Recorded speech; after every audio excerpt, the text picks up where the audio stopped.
I think most of us know each other, but I'm Greg Neidell from the University of Connecticut, and this is the Donne Digitally Resourcing the Scholarly Community webinar. So as we say in the first day of class, if you've wandered into the wrong webinar, now is your chance to leave. My role here is more or less the same as Moonshine's in the Midsummer Night's Dream, which is say who I am, receive some polite heckling, and then leave. But I just want to mention that I'm only the understudy Moonshine, basking in the reflected glory of Arno Zimmern, who is the highest rated webinar host in that the Donne Society has ever had, but who could not be with us today. A to Z, these webinars are really his productions. But with that, I will turn things over to our erstwhile president, the fairest of all fair Finns, Maria Salenius. Thank you very much. Thank you.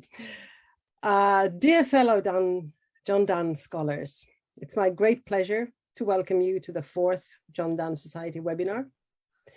And I also want to thank the whole of the excellent webinar team, starting with Arno Zimmern, Greg Neidell, Sean McDowell, Brent Nelson, Michael Schoenfeld, and Jesse Sharpe, some of whom we will hear more from today. Thank you for working so hard to make these events happen. We started to organize these webinars last academic year because of the emergent occasions imposed upon us by the COVID-19 pandemic. Now the pandemic is slowly easing. Restrictions in many parts of the world have been lifted, while of course they are still stricter elsewhere. And perhaps, like Donne himself stated when slowly recovering from his own illness in 1623-24, still there is a fear of relapse, and the greater danger is in that. But nevertheless, some of us have even been able to meet for real life conferences already too, and enjoyed that very much. At the same time, however, the world is also going from strange to stranger.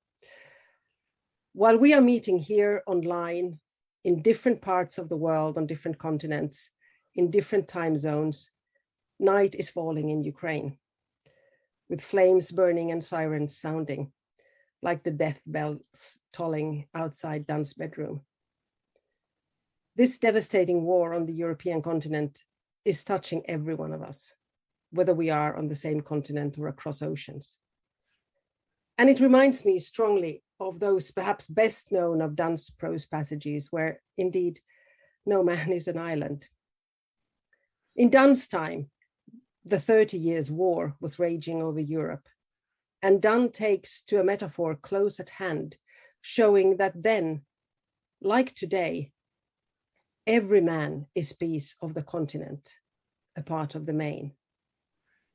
And that if a clod be washed away by the sea or by an invading enemy, Europe is the less. And finally, any man's, any soldier's or civilian's death diminishes me, because I am involved in mankind. It is at times like these that our study of literature is so much more relevant than ever before. It's not less relevant, it's more relevant now. Our work is to keep seeking understanding for today by reading the past, to keep building a future on the wisdom of ageless texts. So even if the emergent occasions linger on this year, our webinar is no longer only to maintain our present till we can meet again, but to create and develop the future. We will start by a presentation of the scholarly resources available for the digital study of Donne. Especially now, after the pandemic has been challenging us, universities are exploring how to make use of the digital skills we have refined during the years of distancing, and find new methods to support more traditional forms of teaching and research. These are exciting possibilities to develop. We will hear about the latest developments of the Digital Donne project, and we will learn and discuss ways of applying digital resources to enhance our own work. For this, we have a team of 4 presenters today.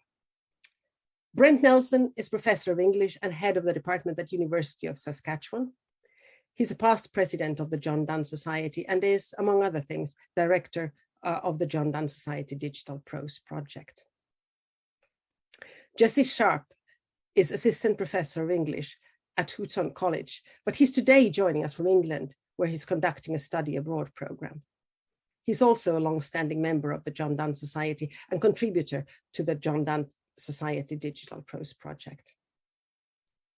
Mott Sherman is a librarian at University of Bridgeport, and he specializes in digital resources.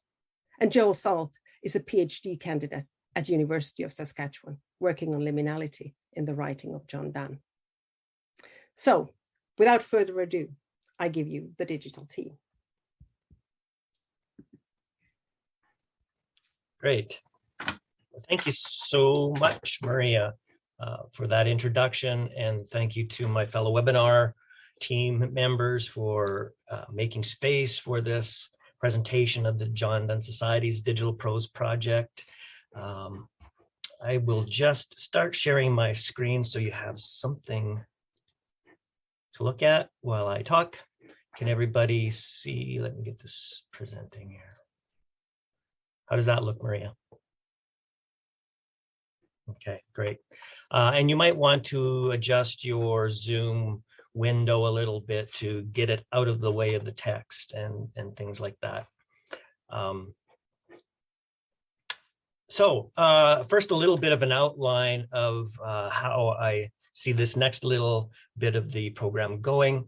I'll begin with an introduction and review of the John Donne Society's Digital Prose Project, a little bit of historical background to catch you up to speed.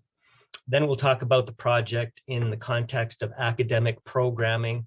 This is where Jesse is going to take over and talk about his experience a little bit. Then I'm going to introduce the Prototyping the Social Literary Archive project, an adjacent project that is relating to and building upon the kind of work that we are doing with the John Donne Society's Digital Prose Project. And then there'll be a presentation of some current initiatives that are ongoing, and also an opportunity to look forward to the kinds of opportunities that we might see for further development of this project. Then I want to spend a little bit of time looking at the survey results that I have collected based on your participation, very generously giving of your time to go through a set of questions and sort of reflective moments to inform our thinking about where we're at with our use of digital tools and digital processes, how this relates to what we have available currently with the John Donne Society and the resources that we have accumulated, but also crucially where we might go. So I want to use that as an inspirational kind of launch pad into what to me is the most important aspect and element in all of this, and that is a discussion. So often typically with our webinars, we've had breakout rooms and opportunities to discuss. We've got a smaller group today. So what I propose we do is just discuss corporately our ideas about where our digital resources are at and where we might go with the development, particularly of the John Donne Society Prose Project. If there's time, and I want to maybe carve out some opportunity for this as well, to think about the John Donne Journal as part of that mix and complex of resources as we're thinking about a digital electronic future for that journal. Okay, so looking forward, the discussion part, I want us to have a discussion arising from the survey results, focusing first on the survey and some of the reflections on what sort of digital environment we need in order to conduct our research and academic programming generally, but also specifically in relation to Donne. From that, a discussion of the Donne Prose Project, how people might use digital resources available now, including Digital Donne, the poetry counterpart to the prose, and what sort of things you might want to do and would need in order to do the kinds of things you want to do. And then that discussion about further development. So that just by way of anticipation. So a little bit about the history. It's been a while since some of you have heard this, and for one or two of you, this might be brand new. So very quickly, the context for the Donne Prose Project was Digital Donne, which is the digital archive counterpart or component of the Donne Variorum project, the massive editing project that is now finally coming to completion. Contained in that archive are various rich resources, although pretty much related to the poetry. So at a meeting of the John Donne Society in 2009, Gary Stringer suggested we needed a prose counterpart to complement and then to complete the entirety of Donne's canon. And the John Donne Society Digital Prose Project was born. And I was asked to be its director. So out of that, the first outcome really was a bit of a plan for phase one. You can read more about this in an article called Radiant Donne, published in the John Donne Journal. I also have another citation there that relates to some future-looking ideas about further development beyond phase one and potentially into phase two, which is not to curtail our discussion here today, but there are some prompts there about what kinds of things are possible. So a little bit about phase one. The intention was to be modest in the first instance, to try to set our sights on something that was attainable. So in the first instance, what seemed to be essential and necessary was a complete set of transcriptions to industry standards in XML, marked up according to the Text Encoding Initiative guidelines, so that we would have a text for every single work of Donne's prose, one single witness, and matching that and to inform that transcription, new, fresh images, good quality images of the copies of the works that we were transcribing. So that in the first instance was what we aimed to accomplish. The way we aimed to accomplish it was as a society-driven project. It was born out of the society, born in a context that was already practiced in collaboration, a community, no, not the society itself, but the community of scholars that operated in that society. Of course, we're working on the Donne Variorum project, another very large project, the Prose Letters Editing Project. It was part of our society's fabric to work together in these kinds of big enterprises. So the idea was to make this explicitly a society community-based project that would draw on the generous donation of time and resources and efforts to build the resource as a group and as a community. We thought of this in the days of hype around crowdsourcing as something, again, a little bit more modest. We thought of it as a group source project. A group of motivated scholars building for themselves the resources that they need. An important element of that was sustainability, understanding that we could not count on major external funding that other big projects have had. And we wanted to have a model that would enable us to do this thing without those kinds of resources. So again, really built on volunteerism. And we can talk more about some of the limitations and challenges of that model if we like in a minute. But I think one of the key virtues of the project is that it really is community-based, community-driven. So where are we at now? So progress to date, I'm happy to report, has been pretty good, although most of that progress happened within, about 3 years ago. And there's a big gap in between, and we can all understand a little bit of how that happened. But if we look at the total word count at the top, I project something like 1.5 million words of Donne prose text. We're pretty close to getting there. The sermons are all done. The devotions, newly minted and published, we'll talk about that in a minute, Essays in Divinity, Paradoxes and Problems. The big work remaining is Pseudo-Martyr. We're getting kind of bogged down in that, just like we all have in the past in trying to read the thing. Turns out transcribing it is just as tedious as reading it. But in all seriousness, it's just sort of been last on the list, and there's been an expending of energy and a diminishing of fuel to get that last little bit done. So this is a little bit of a flag for maybe potentially an ask down the road. There are some others that are still in progress. Ignatius's Conclave, I understand, is very close. We have somebody working on a second witness of Via Thanatos. I'll mention that in a minute. Devotions just newly made public and available. What else? Oh yeah, just a note about the text of Via Thanatos. Is a sort of an attempt to get that one finished. It had kind of stalled.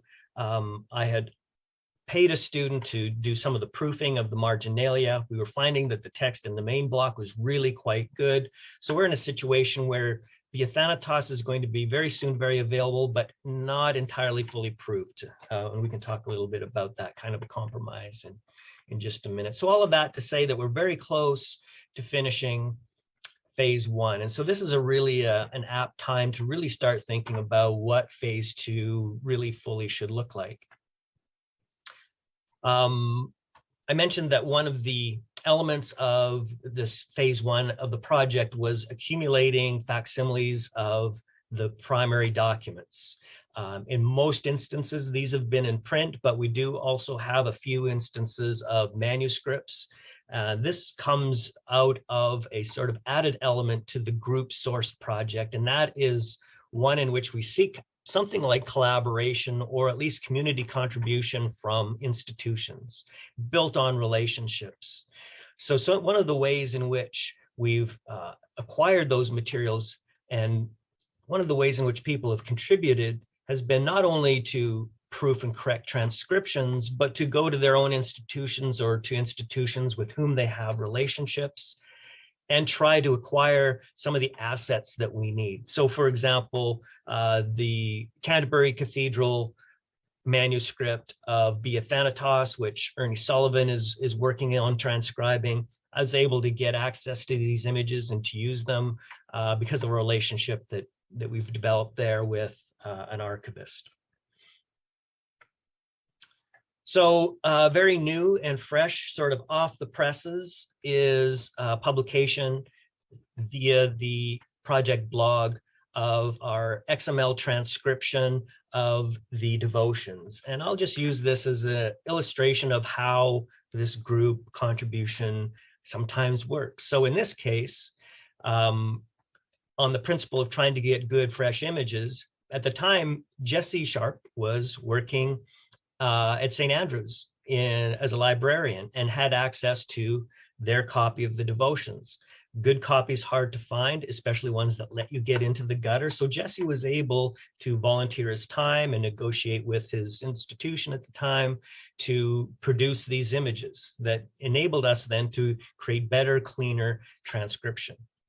Alison Knight, colleague of ours in the John Donne Society, took on the primary task of proofing the text, which she did over time in the moments where she could steal away a little bit of time from first writing her dissertation, then doing postdocs and all the things that she's doing at the time.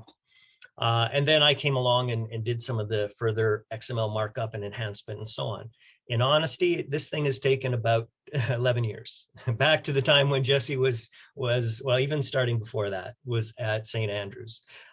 So this is one of the downsides of a project where we are just in our fugitive moments of opportunity, contributing what we can to build the resource. But here we go. We have another one publicly available and ready for folks to use. So I want to say just a little bit about the technicalities of the TEI and the text encoding that is behind the transcription that you see on the screen. And I want to just point and gesture in this direction because it has some bearing upon our imagination of what we might do next. So in producing these transcriptions, again, we've really focused on a minimal treatment. The least that we could do in order to produce the kind of transcription that is expected in a digital archive context of the type that we're trying to build. So we really focused on the documentary editing aspect of things. So for example, what I show you here, recording errors and corrections. So an example in the bottom, we say we have alternatives here in the way we want to represent the text. One is to represent what we see on the page, which is an error of examples. And then to correct that and to represent potentially a corrected text that gives us the word examples. Similarly, for regularization, the double caps that sometimes appears in the first paragraph of a major section of a book, regularizing that to modern expectations. So a way to produce a document that represents what we see on the page, but also can enable us to present a modern kind of reading experience of the text if we choose to. And then, of course, marking up all of the structural and formatting kinds of features of the text. But there are a lot of things that we are not. Oh, pardon me. Here's an example of some of the formatting representations, identifying the running titles, signatures. There's a bit of extraneous text pasted over top, but you get the idea. So there are many things that we are not doing with our text. For example, we are not doing a kind of indexing markup where we would identify all of the names that are mentioned, names of places, names of people, names of other kinds of things potentially. This is one thing that could also be done in another layer, another pass, another phase, another additional treatment of the transcriptions that we're producing. We're also not identifying, recording, correcting, and verifying bibliographic citations, but XML markup also gives us an opportunity to do that type of thing. All of this to point to the fact that there are more things that we could do. One of the things I want to get at in conversations like this is to decide what we should do and how we should spend our time in continuing to develop our resources. So once we've done the markup, we can do various things in styling and present the text in various kinds of ways. This one's a little bit color-coded to enable my editing eye and looking at certain kinds of elements of markup. But this is a pretty standard representation of what we're producing in the first instance. But we can also produce just plain text transcriptions, no formatting at all, just the text. That enables us to do other kinds of things should we choose to. So at present, our gateway into the materials such as they are is the project blog. We are putting the materials up there, making them available as they are ready, and other kinds of content and resources also available there. So now getting back to the way in which we're building these materials and the resourcing of it through this sort of group exercise project, community-driven concept. These are the participants, I think, so far as of 2022. There have been participants in the last few years that I might have missed. I still need to add one of Jesse's classes and I think one of Josh Eckhart's classes. But this document represents a lot of the people that are here, a lot of students. In some cases, people work in adjacent contexts that have contributed in one way or another to the materials in our archive. How the work gets done. We have a tool available to us for the work of transcription, a way to gather and direct volunteers and to present them with a workspace where they can do the work of correcting and presenting our transcriptions. I have asked Jesse to talk a little bit about one of the ways in which we have been doing this, one of the ways in which we've been leveraging the community to produce the work of transcription checking, and that is to involve students in curricular and programming initiatives, i.e. courses that we teach. And we've done this at the graduate level. We've done this at the undergraduate level. Others on this call have done this in their courses. We choose our texts carefully. We parcel them out in manageable bits. The supervising instructor takes responsibility for supervision, but it's been incorporated and used in a variety of different ways. So I am going to ask Jesse to talk a little bit about his recent experience in doing this work in one of his classes. Jesse, I'll turn it over to you, and I will. Great, thanks. I will just pause sharing for the moment. Hello. Sorry, I don't have a PowerPoint. This will just be chatting. But so this last fall, I had a course that was new. We actually, Houghton College, where I teach, had a new president, and it was clear that he really liked digital initiatives. And so the English department was doing what it could to make us look good and digital. So I was tasked with bringing in an assignment that we could kind of talk about, and contacted Brent. And Brent gave my class Paradoxes and Problems. It was a manuscript clean copy. My students were all undergraduates, and none of them had done anything like this before. I had a couple of students who were a little more tech savvy, but none of them had done any XML markup. Some of them were freshmen, though the majority were juniors and seniors, so third and fourth years.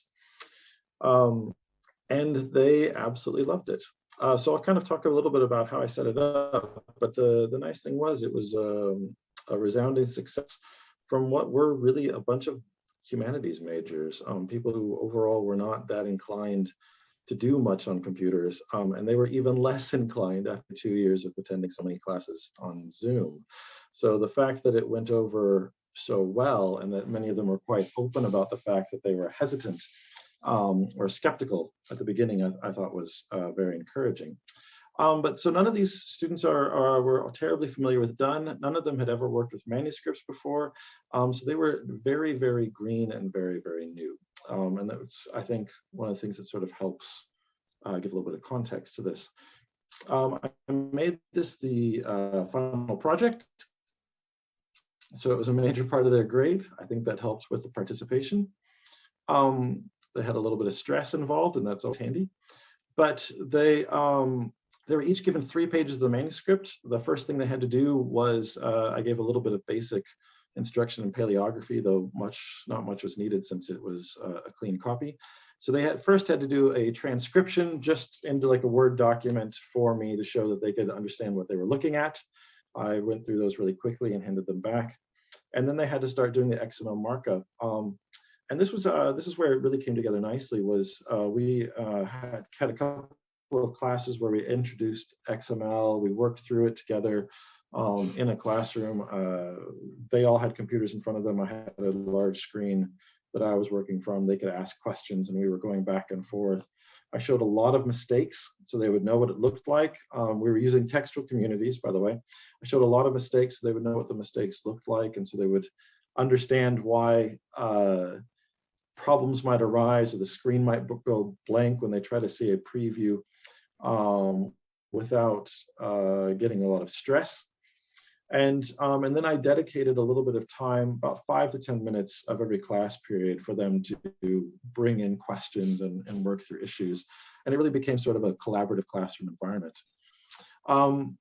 The students did really, really well. I only had one student who completely botched it, so I've got a little bit of work to do there this summer to clean it up for Brent. But overall, the students produced really good work. We can, they would sit there and they'd press preview, and they'd get really excited when they could actually see everything work out properly and have a good transcription. They all started from blank screens, so they had to write everything, type in everything themselves. But the thing that I found that was really fascinating, other than the fact that became a highlight for many of the students every class period, that 5 to 10 minutes that was set aside, because they would bring any type of problem they were having, and everybody would kind of jump in to try to problem solve, and it worked quite well. But the other aspect of it is, many of them, when they were done, they asked if they could continue doing transcription for the Donne Society. So Brent, I guess we got some converts we got to carry on with. But they were surprised over and over again. They were surprised that they actually enjoyed something that was so far away from what most of them were comfortable with. They said that what they liked about it too is they could sit and they could type without having to, this is terrible to say, but without having to think. That so many of their classes involved a lot of reading and analysis, and then this was just sort of rote data entry. And they actually found it quite relaxing, because they could do data entry and realize that they were still moving ahead with their coursework. And then when problems would rise, it became sort of a treasure hunt to figure out where the glitch was or what they had typed up wrong. And so they actually found it to be an oddly relaxing homework assignment. And so this is what I found very encouraging, was that I didn't need students who had a lot of background, because since I had students who had no background, I didn't even have students who knew a whole lot about Donne. I was able to use it as an opportunity to introduce them. And yet they threw themselves into it, and they really enjoyed it, which I found to be very encouraging. So I know that I will be wanting to do this again in the future. But it might have been something that we started to try to keep a new president happy, and maybe pay a little less attention to the English department and more attention to other departments. But it turned into something that I think we'd like to see develop more as a department, and become maybe something that we do once a year or every other year, just to kind of keep it going, and to make this a skill that our students are developing, and an opportunity available to them. So, yeah. Great, thanks, Jesse. Yeah, great to have that sort of illustrative case. And I want to emphasize that the opportunities vary based on the circumstances and what's available. But if this is something that might make sense to you in some of your programming, in your interaction and activity with students, then this might be something that we could have a conversation about, and I certainly welcome that. So what I've wanted to do in this little section is give you a sense of where the activity has been so far, where we're at now, but I want to present a context for now pivoting a little bit and bringing a couple of points of reference into the conversation to bring us forward into talking together about what further should be done in a project such as this. So I shall resume my sharing. And now I seem to be out of sync a little bit.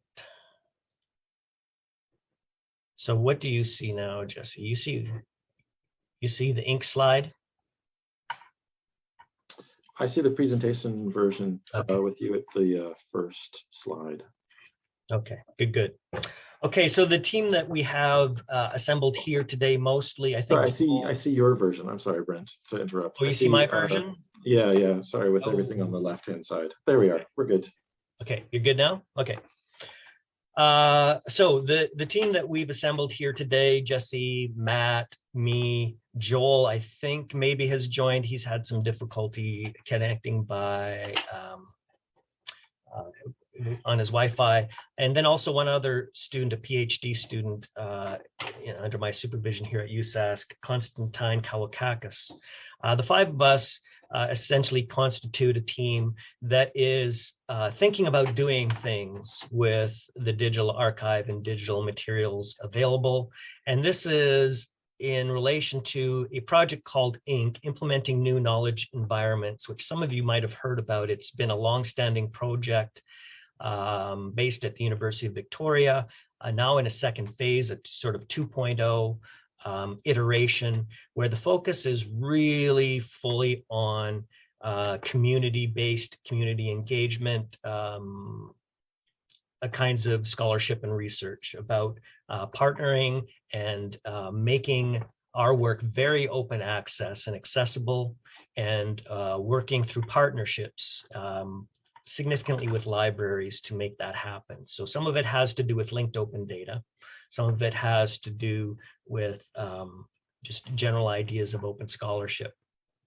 So my part in the project is one of prototyping the social literary archive, taking the idea of social to be the group-sourced project nature of this John Donne Society's Digital Prose Project, the forward-looking, outward-facing aspect of it, but also the idea that this set of resources that we have available to us can be made to be social with each other, which is to say they are linkable and connectable, so that we could imagine an environment, an archive that works together with a variety of kinds of resources and materials and presents an environment for the study of John Donne. So that's what the group of us are working on and thinking about and prototyping. So we want to talk a little bit about some of those aspects and elements and give you an illustrative example. So the big objective of the prototyping project adjacent to and related to the John Donne Society's Digital Prose Project is to model new ways for structuring, packaging, and disseminating digitized materials for the study of literary authors and their works in an open access, community engaged environment. So the kinds of things we've been talking about already. More specifically, objectives are to model and critique approaches and methods of citizen scholarship. And I have lots to say about the model that we've adopted for the John Donne Society and all of the challenges, pitfalls, and drawbacks of this kind of approach. But even so, this is a more carefully configured approach to a group project than some of the other kinds of models of citizen scholarship. So we very strategically have gone in a group source project kind of a direction. But I want to use this as an opportunity to reflect how that has worked and how fully and how further we might be able to engage with a broader public for doing some of the kinds of things that we're doing in this context.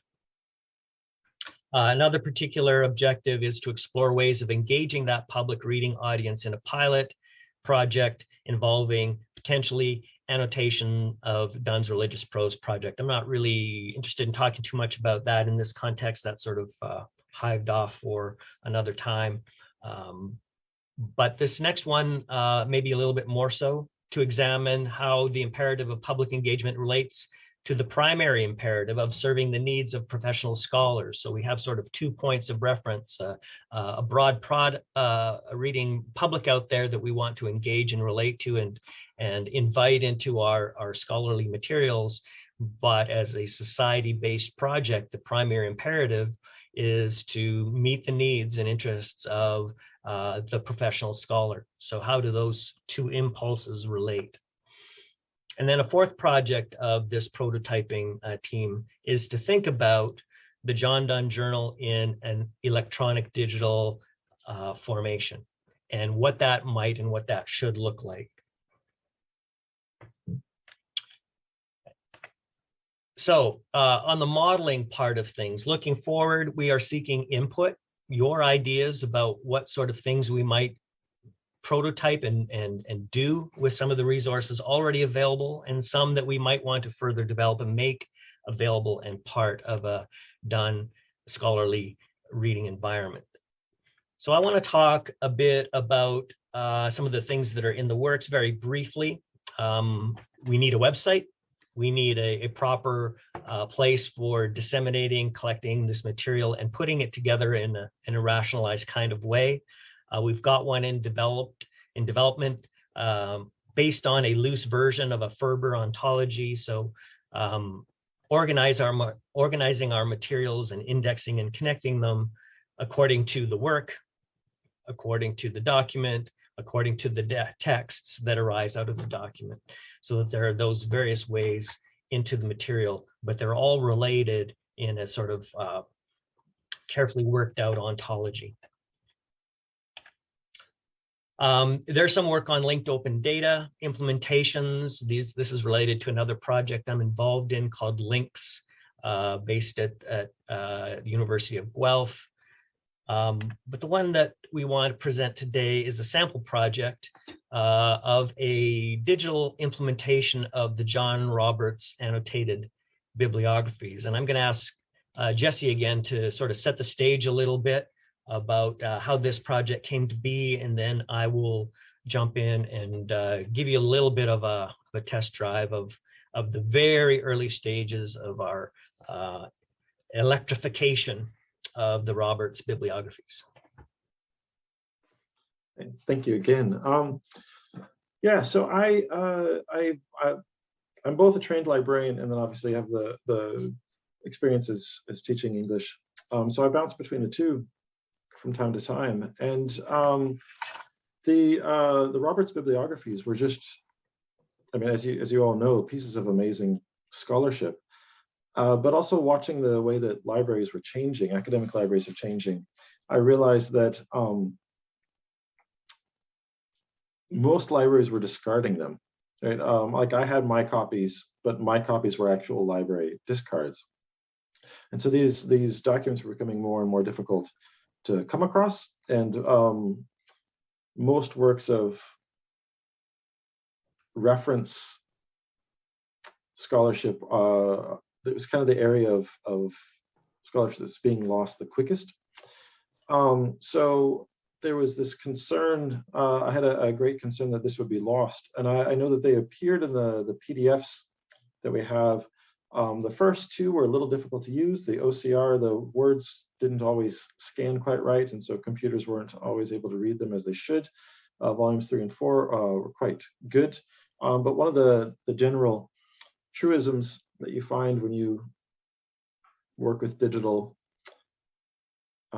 materials is that the more hoops that people have to jump, the less likely they are to use them, right? And so asking students to use 4 different PDFs, 2 of which were perhaps less than helpful at times when performing searches, I knew that would also sort of lessen the impact of truly amazing work. And so I happened to also meet a couple of people who were using, created the Christopher Marlowe bibliography, and kind of liked sort of what was going on there, but realized that more could be done, but it might be a nice inspiration there for what we could do with the Roberts bibliographies of Donne.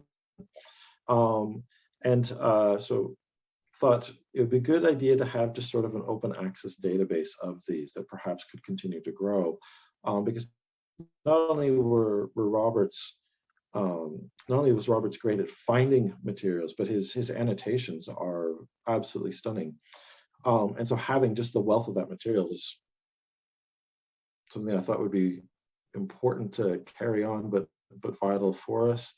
I ended up doing sort of 2 things at the same time. I approached Brent with this idea, and then I also approached Matthew Sherman, who I was working with at the time as a librarian. Brent, obviously, because since he was working on this project, but Matthew, because Matthew's one of the, well, he's really was one of the best librarians I've worked with, and he understands information architecture really, really well. So I knew that he would, his insights that he would bring and his ideas that he would bring would be fantastic. So Matthew has actually done the lion's share of much of the actual coding and organization of a lot of this, and he's really done fantastic work. He's a really wonderful person, and so it's been great to work with both Brent and Matthew to see this grow, and I know that it's coming into or under the larger part of the project where we're bringing in more people as well. But this is another one that's been going on for, I guess, probably about a decade. It was when the first idea was proposed, and we're very excited that we're going to be able to start to show you the most rudimentary version of this. And I guess the thing to remember is that it's only going to grow, and it's only going to get better from here on out. But it's already, it looks nice. Brent and Matthew and the others have done a phenomenal job. And so this is where it came from. It was this idea that we don't want to lose something like the Roberts bibliography. It's unique. There's not a lot of other areas of study that have something that rich, and but also knowing that if it was kept in its current forms, it would probably be used by people who had used the physical version, or people who knew Roberts and we were carrying it forward, but that the next couple of generations of Donne scholars may never even experience it. So we're hoping this is also a way to really keep his truly amazing work alive. And so this is where it kind of came from. That's the history of it. Great, thanks, Jesse. Okay, so here's a little screenshot, but what I should do at this point is switch up the sharing a little bit, and we'll try to show you how it looks.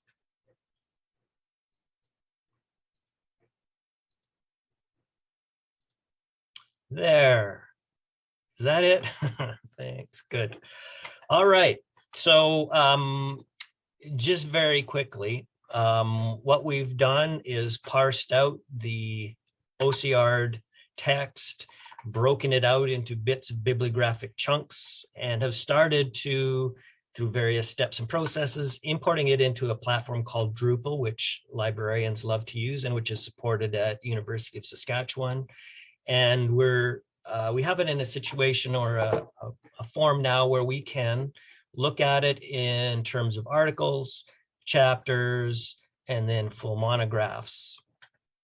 And it breaks it down into an ID number over to the left, which is a Roberts number, volume 1, entry number 909. So it's very important to us that we preserve the structural integrity and the referentiality that's built into the Roberts bibliography. So we will now have a reference number for every work of criticism written on Donne. We can refer to it as Roberts number 1.909. And we have potential here now for linking in the way that Roberts does through indexes. We can do through linking in something that replicates a relational database. So down the road, we're going to be able to click on Keynes. We'll see that Keynes has an ID number. So for the purposes of Donne scholarship and building an environment, Keynes is contributor number 11. Anytime we think about Keynes, we can think about contributor number 11 and use that as a way to connect resources that relate to Keynes in some way. And then ultimately we will have here a list of every item produced, created by him.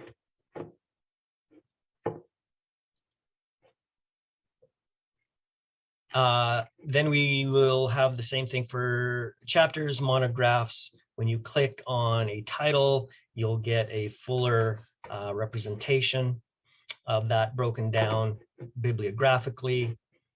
Ideally, it's supposed to also give us a report, a fuller report, better formatted of the annotation. So currently the first page is a little bit difficult given the way it's structured and parceled out across the screen. The landing page for each item gives you a better view and a fuller representation. So that's, you know, a nice and nifty way of accessing the Roberts material. One of the great advantages will be the faceted searching, Solar indexing, using the Solar indexing software to interrogate, to search all of the material all at once and then get results based on keyword searches, but also faceted searches for authors, subjects. We're going to include the Roberts subject indexes so you can access the material that way. All of this is to add another digital layer of functionality and affordances to what is already kind of built in to the print edition with a little bit of added searching capabilities. One of the really exciting things about the platform we chose for this is that there is a built-in, again, to build on my theme further, a user contribution element. So the idea is to keep this as a dynamic resource that can be built going forward. So Roberts obviously only went up to, what is it, 95, something like that. So there's, yeah, right, yeah. So there's a long stretch of scholarship produced since then, and opportunity for us, should we choose as a community to continue doing that work, ingesting citations, locating items that have not shown up, for example, in the MLA bibliography, the way that Roberts did and hunted these things down, presenting them, including them as we find them, but also potentially adding our own annotations in a Robertsian sort of form going forward. What excites me about this is the opportunity to link primary texts, the texts that we're developing in the Donne Prose project, and the texts that are already available in Digital Donne into a resource like this, so that you can go from primary text to annotation, from secondary to primary. All of that is a little bit of blue sky thinking, but I present that as a kind of prompt as we get to that point in our discussion of thinking about what do we want to do? What would we really like to see in an environment that would support the kind of research that we want to do, help us to answer the kinds of questions that we want to answer. So again, as Jesse said, Matt's been very instrumental in thinking through the technology behind this. And if Joel has been able to join us, he'll be able to talk a bit about the Drupal implementation at USask in our discussion time, if you want to go in that direction.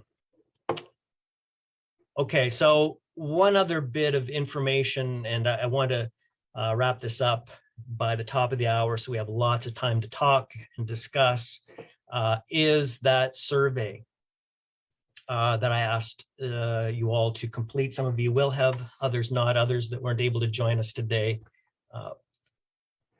also contributed.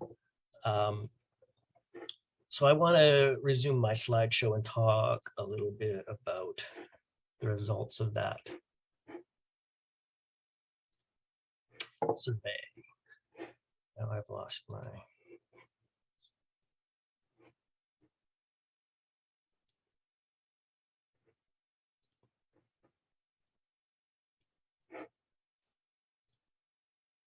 Okay, so do you see the self-assessment slide there, Matt? Okay, good. Okay, so a bit of a reminder of context here for this survey. So back in 2009, when this thing got going, I put out this survey, asked people in the Donne Society and outside to, again, think through the tools, the digital tools that they use, the kinds of functionality that they are attracted to, the kinds of things they want to be able to do with their electronic resources, and then think about what sort of digital assets we should build at the outset, looking forward into phase one. I wanted to do a similar kind of thing at this sort of moment of, let's be honest, a bit of a lull in the project. Not only the pandemic, but I have to say for myself personally, being department head has been a bit of a slog, kind of diminished some of my attentiveness. But also I think we're sort of at a stage in phase one in this community-driven model where a lot of the people that were ready, able, available to contribute time, particularly to transcription checking, have already kind of tapped out. We don't have a lot left in the tank. Maybe we can see a bit of refueling coming out of something like this, or maybe that work of transcription checking has kind of run its course. To be honest, a lot of the development in the last little bit has been based on sort of internal funding I've been able to use to hire graduate students to do some of this work. And that's entirely fine. I think this is just maybe a time to think about what is the next life phase of this project. And so I wanted to do a second version, an updated version somewhat of that survey. And I pretty much patterned it after that first survey. So some of the questions seem a little bit weird, a little bit dated. I wanted to do a bit of a comparison analysis for my own curiosity. This is my curiosity-driven research aspect to this. But then I wanted to, again, take a look at where we are at as users of these tools and see if there's any direction to be gained from that. And then there is some questions at the end related to the John Donne Journal particularly, and we might have a moment to talk a little bit about that. So the first thing that I found really particularly interesting, are you seeing that happening, Matt? My annotation there, okay. So one of the interesting things to me about the results, and forgive me for looking over to this screen because that's where my display is happening right now, and I don't know how to go back over here. One of the interesting things for me in the self-assessment in the questions I presented were, how do you see yourself with digital tools? A complete Luddite? Nobody ever claimed to be a complete Luddite, not in 2009 and certainly not in 2022. The other options were, you know, I'm average, I'm pretty good, I'm better than most, I'm very adept. Interesting to me is that in our own assessment of ourselves, it's the same kind of chunk that thinks, yeah, I'm pretty adept. I can do some pretty nifty stuff, I think is the kind of commentary I added to that category. The other interesting thing to me, though, was the better than most chunk. That has grown among us over time. More of us think that we're better than most than we used to be with respect to our use of and facility with digital tools.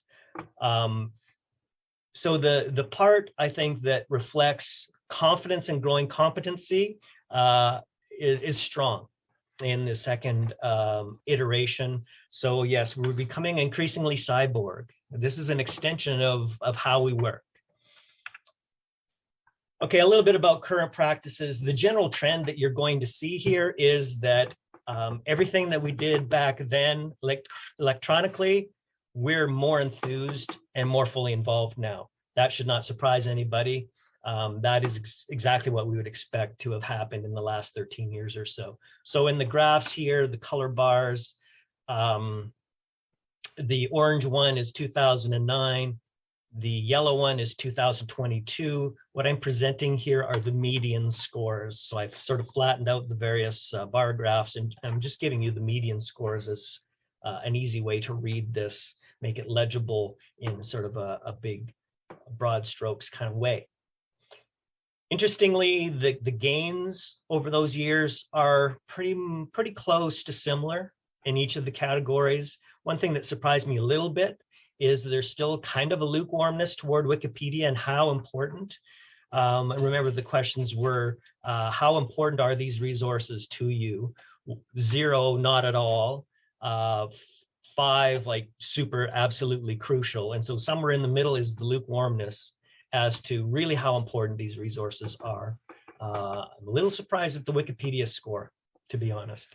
Not surprisingly, the printed resources, we go to them less now than we did before. The electronic, of course, superseded. Not surprisingly, electronic bibliographies and databases of secondary sources, there's a bit of a further climb you see going on here. A bit of separation between what we were expecting in 2009 and 2022 now.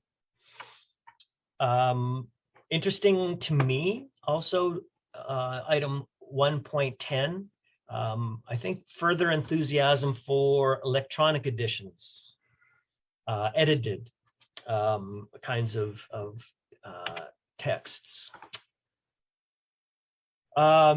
Nothing super surprising here, although one item I did notice again, in terms of the amount of increase from 2009, sorry, pardon me, from 2009 to 2022 is the uptake on the digital Donne site specifically. The Variorum, of course, gaining ground, becoming increasingly the central authoritative source for Donne's poetry, but the digital Donne site gaining actually even more. Partly, I think what is happening there is just recognition and access and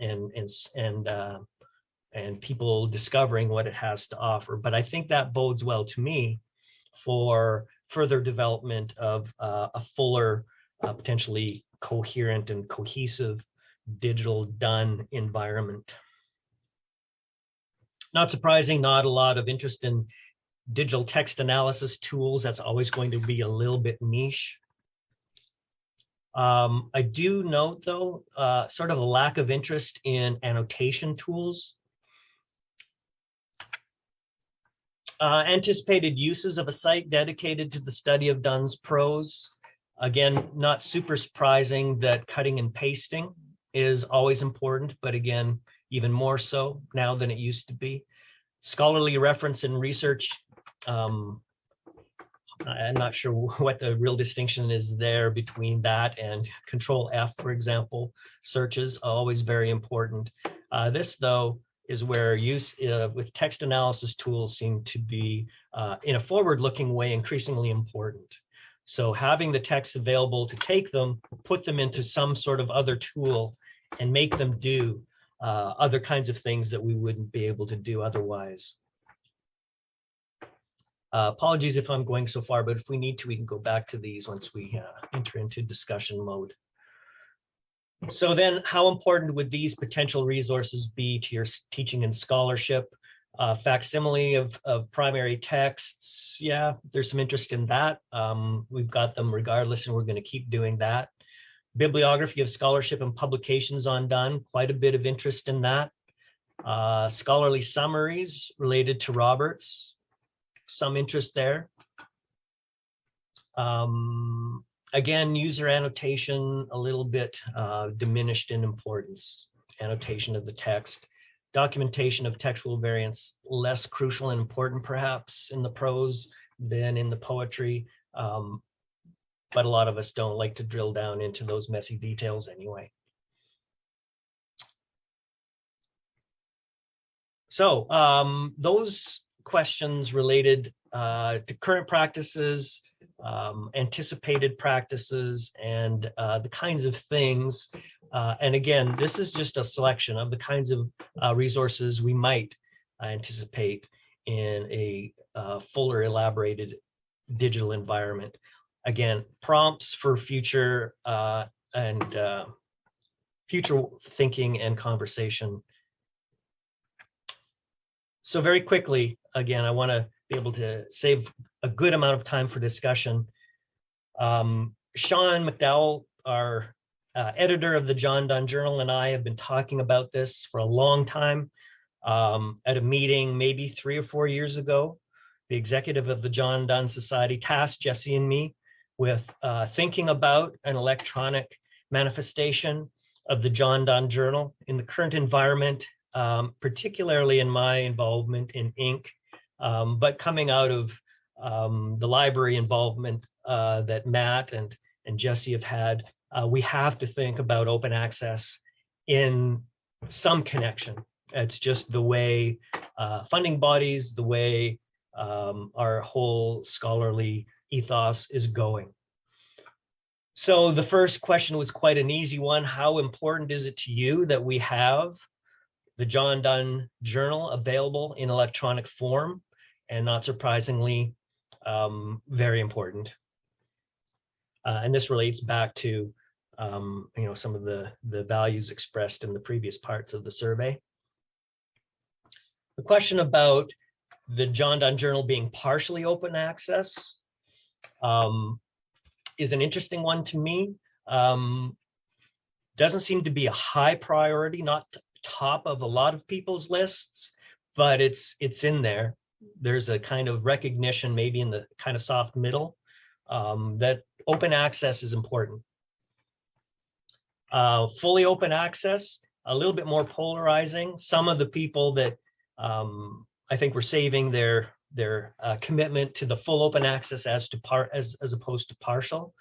But again, if I read this, I see a slanting toward approval of the idea that ideally open access, certainly among a third of us, is a very high priority. Then the question of the bound annual. This is an interesting distribution, and again, some really strong commitment. And in the upper half of user preferences, and this is something that we have, Jesse and I and others that have been thinking about this have really tried to make this part of the package, understanding that culturally we have a strong identity attached to the print volume of the John Donne Journal, and I see a good amount of that reflected in the survey results. But this is a trend that might be shifting over time. So these questions are partly a reflection of some of the contesting elements that we've been trying to keep in mind, of understanding that fully we want it to be electronic. Everybody does. How we make that happen, keeping in balance things like resourcing, the work of the journal, the valuing of a print manifestation of it, but also the imperative of open access. These three elements exist in a kind of tension with each other, and we're looking for ways to sort that out. One of the ways to sort these things out is to throw resources at it. And that was the gist of my next question. Oh, yeah, here's a little XML joke. This is actually item D, not C in my survey. That was a little bit of a typo. So I will give you the XML correction of that. So the resourcing, I wanted to just gauge how much in terms of dollars we might value the idea of open access. One way to achieve that, the only way to achieve that is to come up with some kind of alternative to traditional resourcing of a journal, which is alternative to selling subscriptions, individual subscriptions to libraries for traditionally a print volume that would sit on the shelf. That model is going out the door. The funding model going forward to open access, completely up in the air. Nobody has an easy answer to that. One built-in asset we have is membership tied to subscription. So the question was, getting to our pocketbooks, how much would people be willing to pay to help resource this move to an open access form? And a lot of support for throwing in another $10, maybe another $20. Less support in the more platinum premium range of subvention. I should mention that these pretty colors over here to the right represent the other category that I should not have put into my questionnaire. But to be fair, I didn't give anybody the option of saying zero increase. One person did indicate in the other category that they're quite happy with where membership levels are at now. Another person said $20 sounds about right. So certainly some support for a little bit of subvention coming through, maybe an increase in membership fees, but again, something that we certainly can and should discuss. That's it. So I have thrown a lot at you by way of, I think, hopefully trying to stimulate ideas, maybe some consternation, any kind of energy that will create discussion. Really, though, with the hope of going forward into some new areas of development that will continue to meet the needs of this group and inform the work of our little subgroup on prototyping done as a literary archive. So going back to my questions,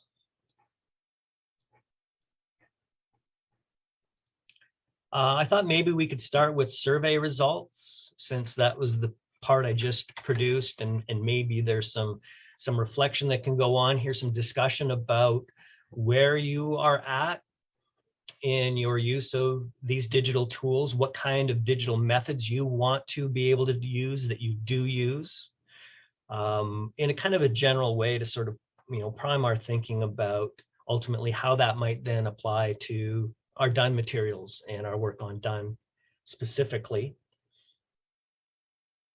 So let's begin there. And if we happen to migrate into other questions about anything that's been presented or what we would like to see as part of a phase 2 in development, what are some resources that really are worth our time and effort, always keeping in mind where our resources come from, which is people volunteering to do things. And then hopefully, if there's time, maybe we can talk a bit about our thoughts about how we want to support the electrification of the John Donne Journal. So quite tired of talking, quite ready to listen. Feel free to raise hands. I'm going to go into gallery view here. Raise hands like this, or with your icon, or pop something in the chat.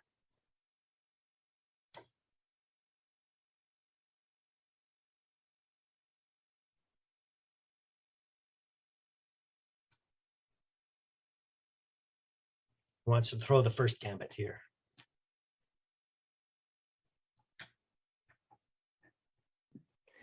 I just want to say thank you very much. This was amazing. It's quite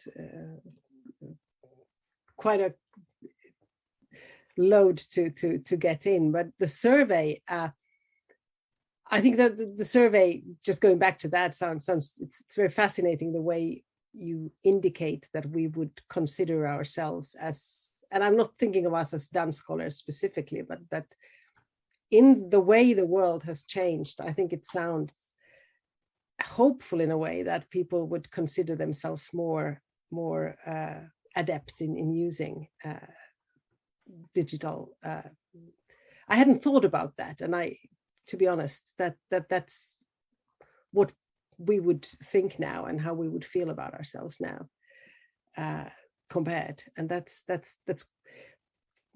says a lot about the kind of things that we're doing now and that you guys are doing, and the kind of the need for that development, that we also are probably much more ready for that now.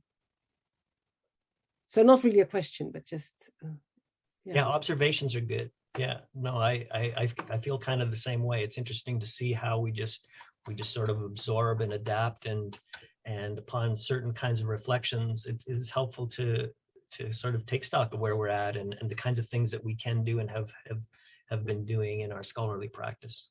Yeah, because I mean, at the same time, I find myself after 2 years still looking for the mute button, and yeah. But that's incidental stuff, you know. Exactly, but still, how I see myself is not. Yeah. It's interesting. Anyway, enough of that. But someone said something in the chat. Maybe you want to say that out loud. There's a question, right, about Robert's bibliography be able to drill down to include references to particular sermons rather than just sermons. Yeah, isn't that just a real complaint about all of our resources? Even you go to Beale and it's like, a bunch of sermons, and similarly with paradoxes and problems, by the way, 17 paradoxes, or not 17, well, some paradoxes and problems. We do need to itemize, and that's where that ontology, a Ferber ontology, where we pay attention to the work, not just generic category, and we need to be able to get more granular in our indexing. The problem with Roberts is that what's there is there, but with the very easily implementable user contribution aspect, we can go in and enhance, right? So we can go in and build up the index so that if Roberts in annotating talks about somebody referencing the sermons, we can ourselves go in and identify which sermons are being referenced. Brent, is there a way that we could send that to you? Because obviously I'm going through stuff to see where there are references to particular sermons. Is it possible for us to feed that information to you guys? What I would say is keep a file, and then once we get the thing done, you can log in, get user credentials, and you can just pop it in there yourself. Right, and would that be on the textual communities or on the digital Donne? When you say login? Yeah, no, it'll be a login to that very site. Oh, okay. That USask. So right. Drupal has a user management login system, and I imagine actually building the whole website out in that same platform. So that is sort of a first chunk of or one partition of what will be the whole website, where you would be able to log into the whole Donne website, and you would have certain privileges depending on how much we trust you, or what your credentials are. Academically speaking, we can give various levels of credentials for people to go in and really edit any of that stuff, and all of it is managed so that it stays partitioned, so that if some ne'er-do-weller comes in and sneaks in and starts messing stuff up, it's embargoed for a while. So this is all part of building into the system a more direct community involvement. Some people remember me a while ago presenting my report and saying that I'm a bottleneck, because all of the stuff that comes in right now comes through me, which is a huge problem given the state of my inbox these days. So the more I can remove myself and allow a system to enable the community to just do the work, that's the ideal. That sounds great. Thanks very much. Yeah. Thank you, Mary. Matt in the chat says, great idea for Roberts, just not a phase 1 feature. Yeah.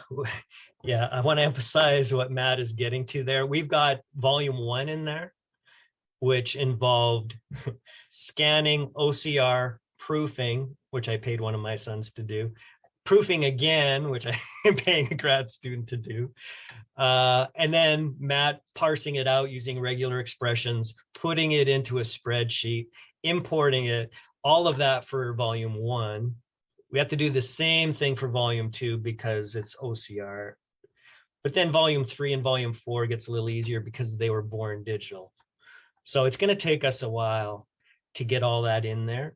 Our developer, and I should give a shout out to Ahmed Rahman, who's our programmer in the library. He's really quickly putting this thing together. He's building the index part now.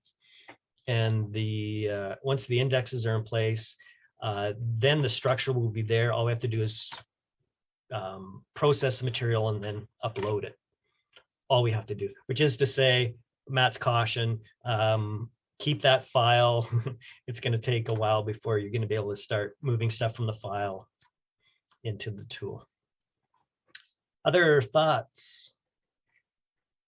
Yeah, I have something. I don't know if it's a thought or if I'm entering a confessional right now. So I'm totally on board with this whole idea, and I can see myself benefiting grandly from all the efforts of the people who participated so far and the people who are yet to participate. And I am imagining myself sitting down trying to write something and trying to keep track of my assessments of the things that I've read in a file next to my computer, which I can later maybe remember to include in the kind of digital conversation. And I'm just trying to figure out, I am not a Luddite, but I'm pretty close to a Luddite. I had a flip phone until very recently, and I'm thinking of going back. I guess the question that I'm asking is, can we as a community figure out a way to energize people about the kind of the necessity of and the benefits to all of the kinds of work that would most help to make this flourish? Because I think that I'm not the only person in this gathering who would be like, wow, I would love for this to be a reality. And I can't imagine having enough bandwidth to do the kind of responsible summary or engagement with the stuff that I'm reading when I'm doing other things as well. So I'm sure I'm not the only person. I want to be a better done citizen, is what I'm saying. And I'm wondering, because I suspect I'm not the only desirous, person who wants to be good, how can we help each other be good? This is a moral question. It's not a tech question.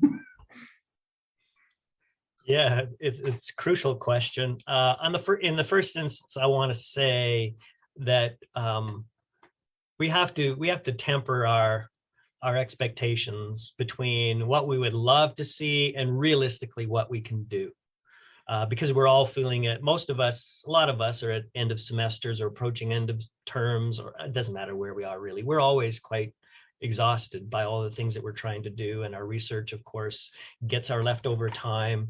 And in that precious time, we focus really on what we need to do, our own research. And then if there's extra time, we might be able to think about that extra bit that you're talking about, Kim. But really, it's asking a lot, and it's the great flaw in the model that we've got going, right? The group sourced model. My general takeaway from all of that is it's super inefficient. If I just had $100,000 to pay grad students to do everything that we've done, boom, that's the way to do it. Or for a small group of us to be seconded for a little bit of our time to just do that work, focus on it, that's the way to do it. This is messy and convoluted, and but on the other hand, whatever we do, we've done together, and it's great. But it's going to be very hard to achieve all of our dreams, hopes, and aspirations, just trying to work off the side of our desk all the time, just realistically. So all that to assuage any kind of guilt or dis-ease you might feel, Kim, because I think we all feel that.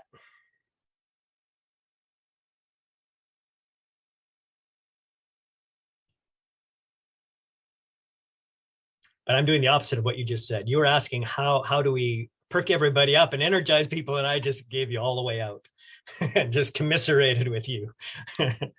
So anybody have an answer, like to actually help Kim with how we energize and activate? Or anything else?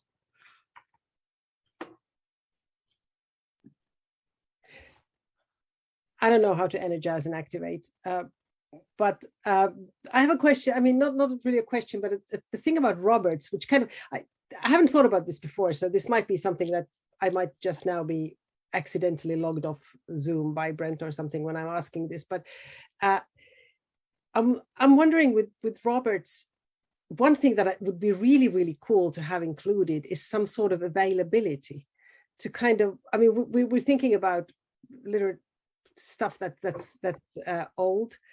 Some of the literature is old, to kind of, I know that we have the library databases and we can then, you know, take these things and go there, but wouldn't it be cool if it were there, that we kind of collectively know in which libraries things are available and which things are available electronically and which are not. You think about the Twitter, sometimes you get, has anybody got this and that copy of a book? And then kind of, and asking, can you photocopy page 3 for me or something? And you get these questions every now and then, but to have that built in, but I don't know, Matt, I don't know, maybe might be too much, might be outside of the whole thing, but somehow I was just thinking about when I was looking at the cool stuff that you have there. I will say in a promissory way, something that Matt might be able to flesh out in a more concrete way, and he might be able to just blow up all of what I'm going to offer. But I mentioned in passing the linked open data aspect. Theoretically, linked open data should help us create some of those pathways. So for our Roberts bibliography entry for Kirsten Sterling as a contributor to Donne, to create a linked open data triple that would then identify Kirsten as a person in other entity lists, then leverages any other resource that uses that entity reference, even something like ORCID, for example. How many people have ORCID IDs? Right. So there are ways in which we can use some of these linked open data things in an ad hoc way to keep track of all of this kind of stuff. I think that's the promise, Matt.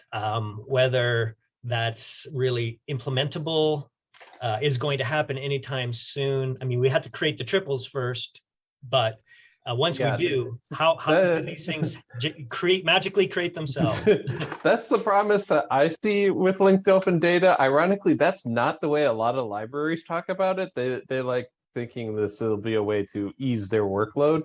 But I think the discovery aspect actually is really where it's going to take off. And actually, as you were presenting and showing Keen's record, I was just thinking, it's like, oh, for newer guys, we should totally make their ORCID their unique identifier. That'll save us a whole lot of work. Again, I think that's one of those things, especially as we get into newer works that will have like DOIs, digital object identifiers, so that we can always directly link to those items.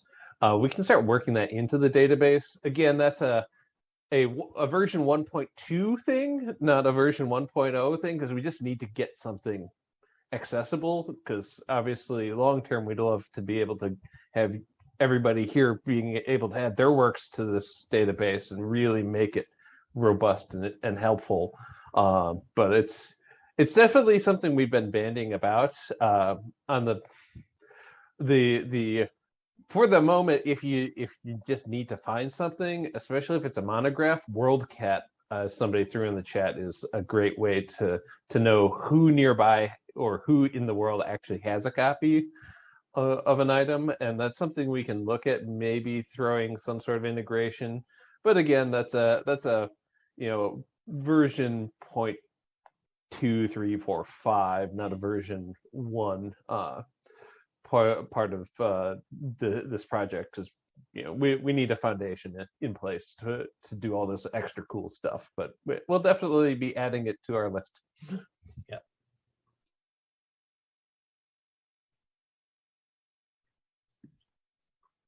Yeah, that sounds great. I mean, it's again kind of a practical thing, and also when you think about, I mean, both your own research, of course, but also students. Sometimes they find good titles somewhere, and they're like, okay, and where do I go? And if they're not at your own library, then it's just a different way of approaching. But yeah, thanks. Other thoughts, questions, observations? Brent, Yeah. who is researcher number 1? Where? What? Oh. Who's number 1? Do you know? Good question. All the rights to be the number 1. You could. I don't know who it would be, and I can't really sort by research contributor yet. Okay. I guess my question is that are there any plans or hopes or dreams of making this play with other people, of making it are there, I guess another way of saying is, are there sort of industry standards that can be applied to this, so that the Donne world could at some point communicate with the Milton world or the Spencer world or other people? Do you have any thoughts on that? Yeah, again, it's linked open data.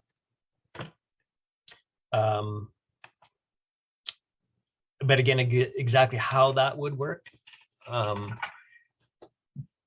I'm not entirely sure, but it's the kind of thing you see when you do a Google search or something, and over in the side, you're searching your favorite band, and then suddenly you get this, almost looks like a mini Wikipedia thing shows up in the side of your browser.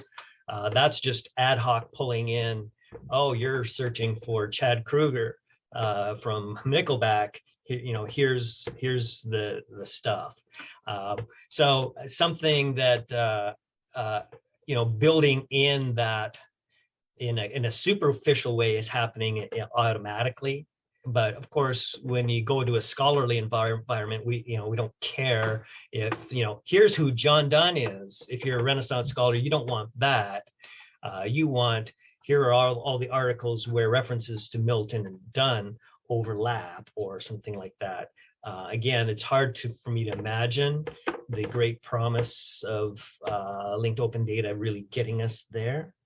But as long as we are using open identifiers and making those identifiers public, right? So by saying this is contributor so-and-so, this is the number, this is our project's way of, this is our version of a sigla or a short form for everything. I mean, that's what one of those articles I point to is really getting at. If we use our standardized sigla and short forms as a way to reference things, then we've got an unambiguous point of connection in our data for other data to point to it. This is the, what we get in, in the work that we've been doing with Kelm and Beal. Beal's got these numbers and signifiers to point to certain things. Once you put an unambiguous signifier like that to a resource, whether it's a person mentioned or an article mentioned or an entry or something like that, then we have the prospect of putting these things together in a linked way. So I think going to something like bigger resources like Beale, that has a backbone of top, these are the greatest hits contributors. Of course, all the anonymous stuff, all the unimportant people aren't there, but a lot of people are there in the manuscript, witnesses. There is a way to start to link in and to link out. But I know in this call there are people that are thinking about that. And Donne is a great place to start because Donne's presence is so significant.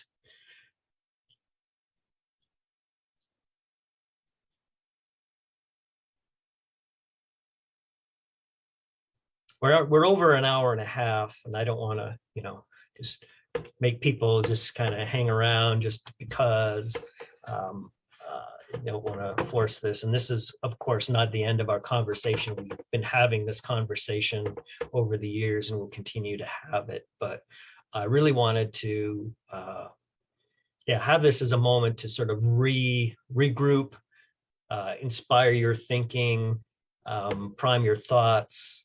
We'll look for more and other ways to hear back. Part of my commitment to this Inc. thing is that community engagement, and of course that's built into the way we're doing this project anyway. Erin, you had something? Yeah, just before we wrap things up, I was wondering if you have any aspirations for the digital prose piece of things to do tagging of the sort that like the Orlando team has done, or is that a bridge too far? I don't think anybody anywhere should ever again do all the kind of tagging that Orlando. It's insane. It's an impressive piece of work. It is insane. What can you describe it?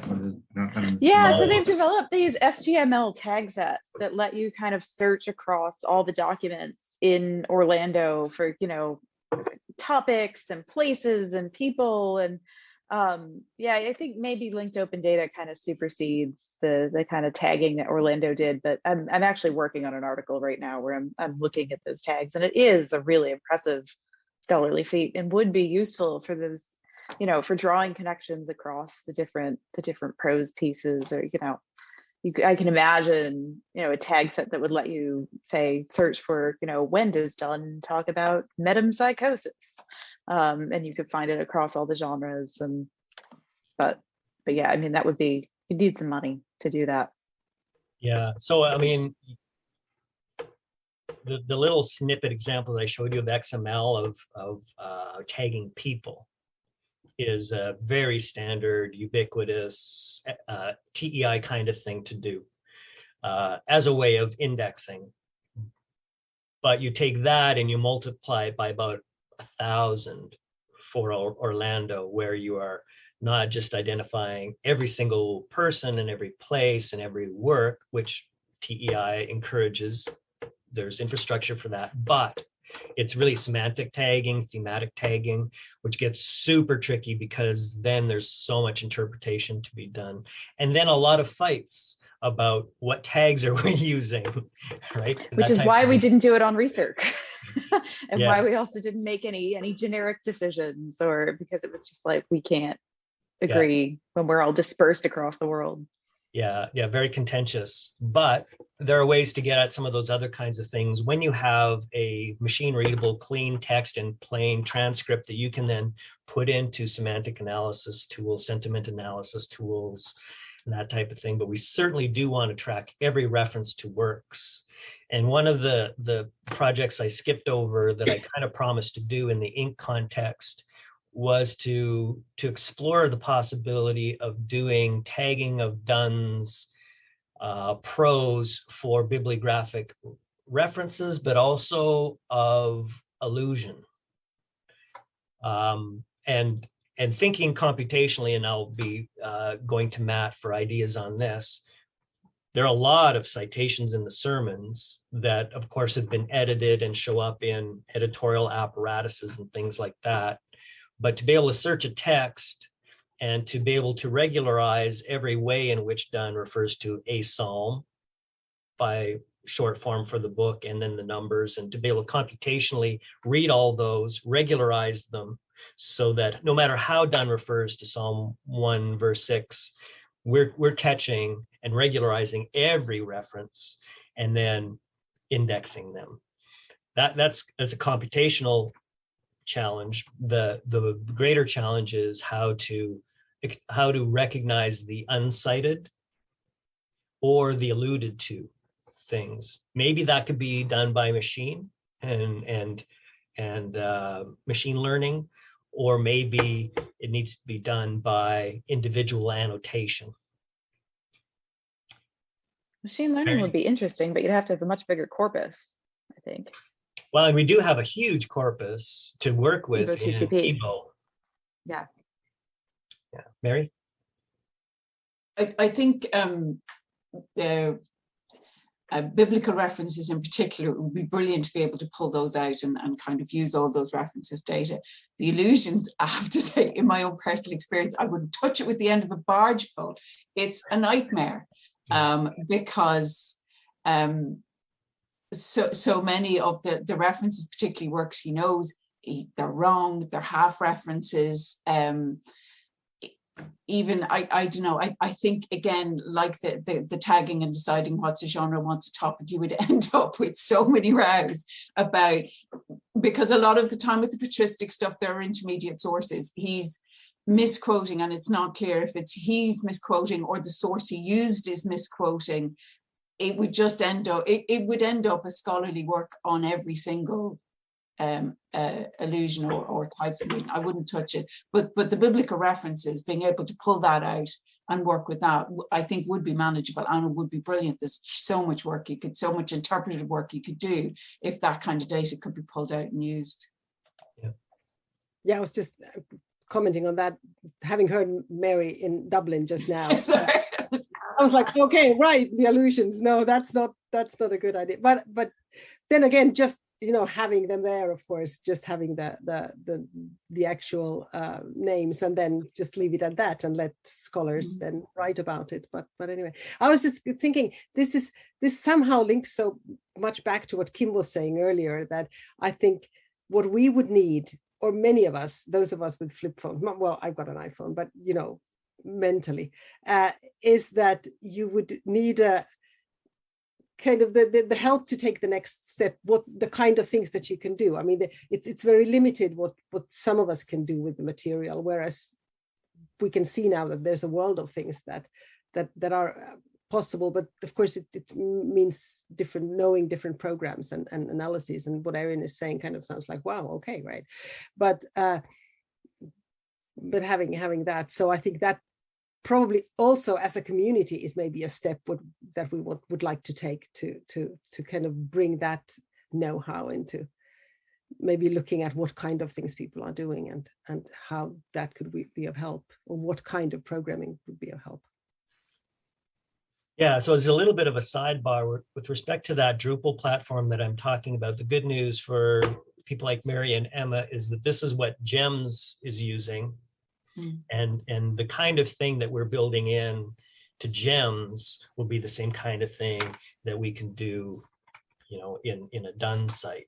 So there will be user contribution stuff that we keep promising and that we will some way deliver on, where people can add annotation, add folksonomic tagging, we'll call it, where you can just add your tag to this entry, call it whatever you want.